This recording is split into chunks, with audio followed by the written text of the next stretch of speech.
The five elder stars are finally on Agate Island, or should I say five elder planets, and their monstrous demon forms are finally fully revealed, and this is an epic moment. Can Luffy win this? This is One Piece chapter 1110 and we are in for a ride. But before we continue, if you're new to this channel, subscribe to this channel and hit the notifications icon so that you'll never miss out on any other videos like this. Before getting well into this chapter, we need to talk about the Gorosei and the demon forms. And as many people actually, pointed out, that this actually turns out to be yokai forms, or not actually entirely yokai, because there are other people who are inspired from Chinese folklore and different kind of mythical monsters. These are not mythical beings, these are mythical monsters, and that's what I need to clear. And I think I just scoured the internet and I found out some very interesting stuff about these mentioned things. It still hasn't been mentioned that these are devil fruit powers, and that's why I'm still holding out on calling it devil fruit forms and then just calling it demon forms. First is, of course, Saint Saturn's devil fruit form, or demon form. As I said before, it is a Gyuki, which is a spider yokai famous for its giant cow-like face, and it seems they used to attack people on the beach, and this is really different. But Saint Saturn is the one form that we know a lot, and it's really great that he was there in this arc for a long time. I mean, doing nothing basically except pulling his punches so much that people started punching him so many times.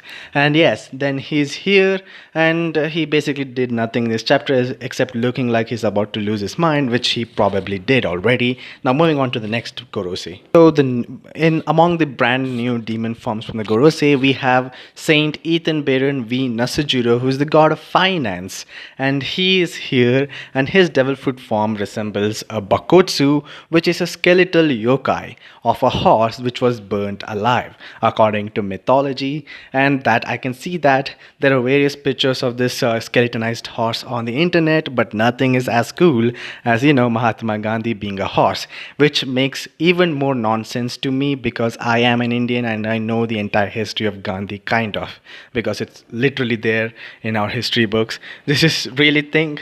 I mean, I never thought when I was a kid that I would see Mahatma Gandhi wielding a black sword while becoming a centaur.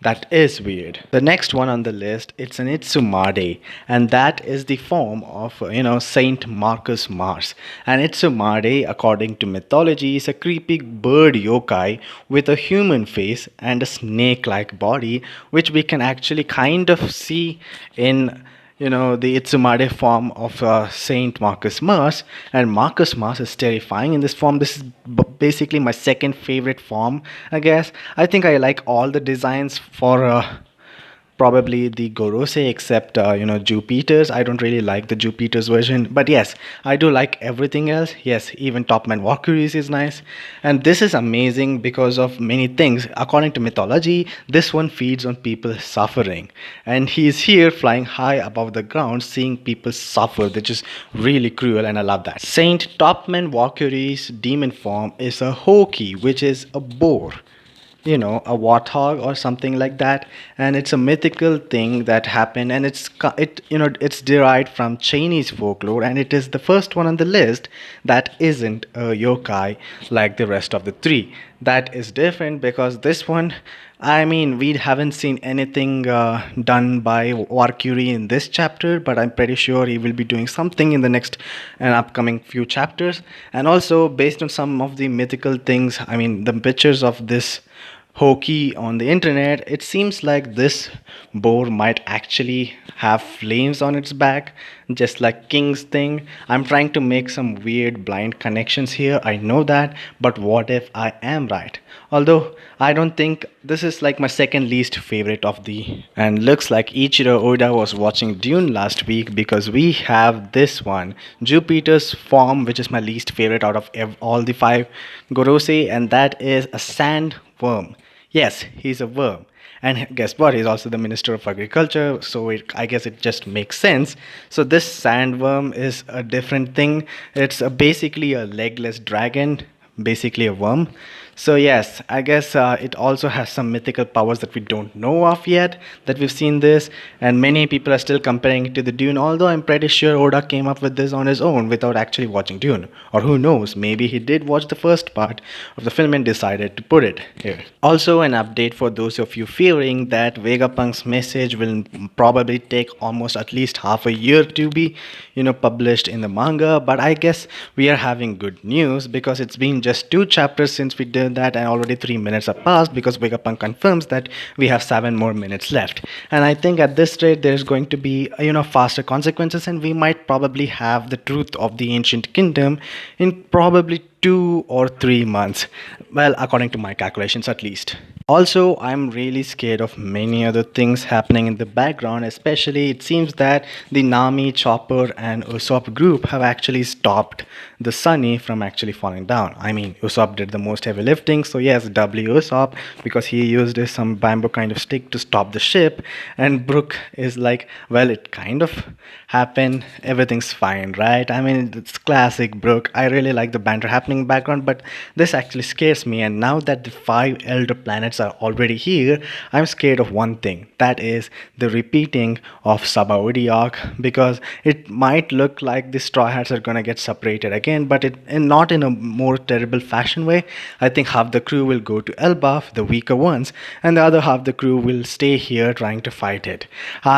I'm okay with the strides being separated because it makes the reunion more special, but I'm still scared. We also have a victor in the Rob Lucci fight. It looks like Zoro was actually holding back all this time, and he was just, playing with him until Luffy takes care of everything so that they can, go back home alone. And I guess there was only one strongest weapon that is against Zoro, and that is Sanji. Sanji, calling him a burden, actually flicked a switch inside him and is like, okay, let me complete this. And he just, one-shotted Lucci. I guess Lucci is having a really bad time nowadays, and I always knew that Zoro is going to win. Zoro didn't even put his bandana on, which is amazing even more. Also, if you ask me who is my favorite Gorosei member right now, I'd probably say Saint Saturn, but I guess Venus Juro is going to be better to me. I really like him. I really like Gandhi wielding a sword and being a centaur, as he just races past the entire island, cutting the pacifistas and stopping the circuitry by freezing them, which actually makes connection to Brook using the ice powers. I mean, he says it's coming from the underworld, and this just, makes our suspicion that they are demons even more stronger because he freezes, and that much precision. I'm pretty sure he's going to be an enemy of Zoro or Mihawk. Who knows what's going to happen? I'm just really excited for the final war right now, and he's the coolest looking centaur ever. I mean, second coolest looking centaur, right below Frankie's centaur. From the pre-timescape era, nothing can beat my goat like that.